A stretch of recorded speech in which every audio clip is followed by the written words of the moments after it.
Hi viewers, ఒక హిందువుగా బాధ్యతతో వీడియో ఇస్తున్నాం. హరిహర వీరమ్మల్లు దాన్ని సినిమాగా చూద్దామా, మన చరిత్రగా చూద్దామా? ఇప్పుడు ఈ కుతుబ్ షాహీ వచ్చేసి ఏమంటాడంటే మా వాళ్ళు తీసుకెళ్ళి అంటాడు. అప్పుడు పవన్ కళ్యాణ్ చెప్తాడు సినిమాలో, కండ బలం ఉన్న వాళ్ళు కదా నాకు కావాల్సింది, బుద్ధి బలం ఉన్న మా వాళ్ళు కావాలి అంటాడు. తర్వాత చార్మినార్ దగ్గర అమ్మవారికి సంబంధించి, భాగ్యలక్ష్మి అమ్మవారికి సంబంధించి టెంపుల్ ఏమి ఉండదు, కానీ ఆ అమ్మవారికి దండం పెట్టుకొని ఎలా శత్రు సంహారం చేస్తాడు పవన్ కళ్యాణ్ సినిమాలో చూపించాడు. ఇలా చెప్పుకుంటూ పోతే ఈ సినిమాలో పవన్ కళ్యాణ్ అడుగడుగునా కూడా ఈ దేశంలో ఏ మతస్థులు హైందవ ధర్మానికి విఘాతం కలిగించింది, ఈ దేశంలో ఏ మతస్థులు హిందువులని నానా రకాలుగా ఇబ్బందులు పెట్టింది మొత్తం చూపించాడు. అది తట్టుకోలేకపోతున్నారు సెక్యులర్ ముసుకున్నటువంటి కొంతమంది. హరిహర వీరమల్లులో సెకండ్ హాఫ్ విఎఫ్ఎక్స్ వీక్గా ఉన్నమాట నిజం. ఓవరాల్ సినిమా మొత్తం చూస్తే మన పురాణ ఇతిహాసాలలో ఉన్నటువంటి గొప్ప అయినటువంటివి కూడా ధ్వంసం చేసేసి,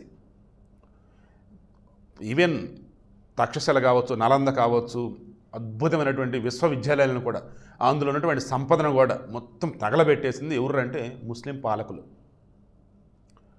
అయినా సరే ఆ తర్వాత మన వాళ్ళు ఎక్కడో చోట మరలా ఆ సంపదను పోగు చేస్తున్న మూమెంట్లో మరలా వచ్చేసి హిందూ దేవుల ధ్వంసం, హిందువులుగా ఉన్నటువంటి వారిని మతం మార్చడం, మతం కనుక మారకపోతే చంపటం, ఒకవేళ చంపటం వదిలేద్దారు అనుకుంటే పన్ను వేయటం, జిజియా పన్ను.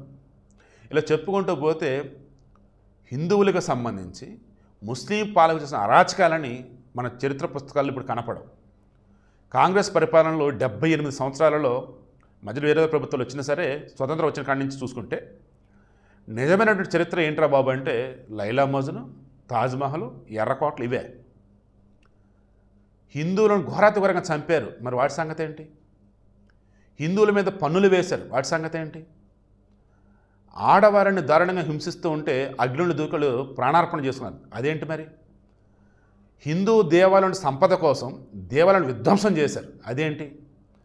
బంగారం కోసం హిందూ దేవాలయాల అడుగు భాగంలో నిధులు నిక్షేపాలు ఉంటాయని చెప్పేసి నానా రకాలుగా విధ్వంసం. ఇవన్నీ ఏంటి? నిన్న హరిహర వీరమల్లులో అదే చూపించాడు. దానినే తట్టుకోలేకపోతున్నారు, అందుకనే ఆ సినిమా మీద విష ప్రచారం చేస్తూ ఉన్నారు. అవునా కదా? సినిమా చూసినట్టు మీరే చెప్పండి. సినిమాలో ఏం తగ్గిందండి?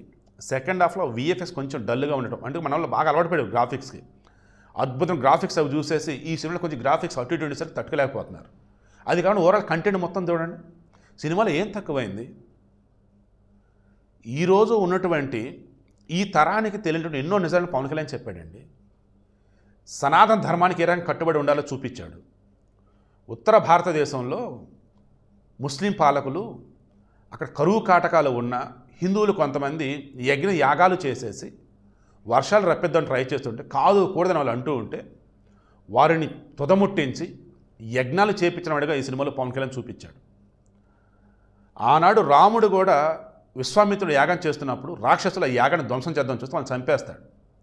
ఆనాటి రాముడి కాలం నుంచి ఈనాటి వరకు కూడా హిందువులకు సంబంధించి యజ్ఞ యాగాలు చేస్తుంటే ఎంతమంది అడ్డంకి సృష్టిస్తూ ఉన్నారు?